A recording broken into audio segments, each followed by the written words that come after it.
पहाड़ियों के बीच बसे एक छोटे से गांव में ताकेशी नाम का एक कुशल धनुर्धर रहता था। ताकेशी धनुष और बाण के साथ अपनी असाधारण सटीकता और परिशुद्धता के लिए दूर दूर तक जाने जाते थे।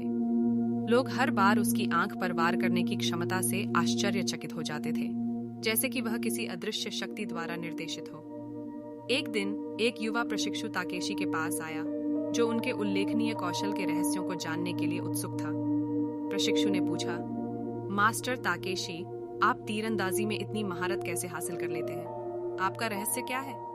ताकेशी ने मुस्कुराते हुए जवाब दिया, मेरे युवा प्रशिक्षु, रहस्य न केवल तीर चलाने की शारीरिक क्रिया में है, बल्कि उस मन की स्थिति में भी है जहां से इसे छोड़ा जाता है। चलो, मैं आपको एक जैन आर्चर की कहानी सुनाता हूँ। कई साल पहले एक दूर देश में जेंजी नाम का एक प्रसिद्ध तीरंदाज रहता था। जेंजी न केवल तीरंदाजी में बल्कि दिमाग में भी माहिर थे।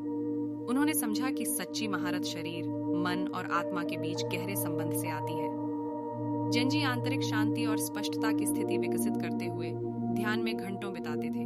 उनका मानना था कि तीर उनके अपने अस्तित्व का ही एक विस्तार है और सटीकता से चलाने के लिए उन्हें अपने और अपने आसपास की दुनिया के साथ पूर्ण सामंजस्य स्थापित करना होगा। एक दिन एक युवा तीरंदाज जेंजी के पास आया, जो अपने कौशल को चुनौती देने के लिए उत्सुक था। युवा तीरंदाज ने अपनी क्षमताओं पर घमंड किया और जेंजी को एक प्रतियोगिता के लिए चुनौती दी। जेंजी ने चुनौती स्वीकार कर ली, ये जानते हुए कि सच्ची परीक्षा अपने प्रतिद्वंद्वी को हराने में नहीं, बल्कि आंतरिक सद्भाव की शक्ति का प्रदर्शन करने में है। जैसे ही प्रतियोगिता शुरू हुई, युवा तीरंदाज ने तेजी और ताकत से अपने तीर चलाए और लक्ष्य पर सटीकता से वार किया। उनके कौशल से प्रभावित होकर भीड़ ने खुशी जताई। फिर जेंजी की बारी थी। शांत और केंद्रित उपस्थिति के साथ जेंजी ने अपना धनुष खींचा। उसकी चाल तरल और सुंदर थी। उसने तीर छोड़ा और वह हवा में उड़ गया और लक्ष्य के ठीक केंद्र पर जाकर लगा। जेंजी की सटीकता से चकित होकर भीड़ तालियां बजाने लगी। युवा तीरंदाज जेंजी के कौशल से अभिभूत होकर उनके पास आया और पूछा, मास्टर जेंजी, आपने इतनी सटीकता कैसे हासिल की? आपका रहस्य क्या है? जेंजी ने मुस्कुराते हुए उत्तर दिया, युवा तीरंदाज, रहस्य आपकी मांसपेशियों की ताकत या आपके आंदोलनों की गति में नहीं है, बल्कि आपके दिमाग की शांति और आपकी उपस्थिति की गहराई में है। जब आप उस क्षण में पूरी तरह से मौजूद होते हैं, तो आपका कार्य सहज हो जाते हैं और आपका उद्देश्य सत्य हो जाता है।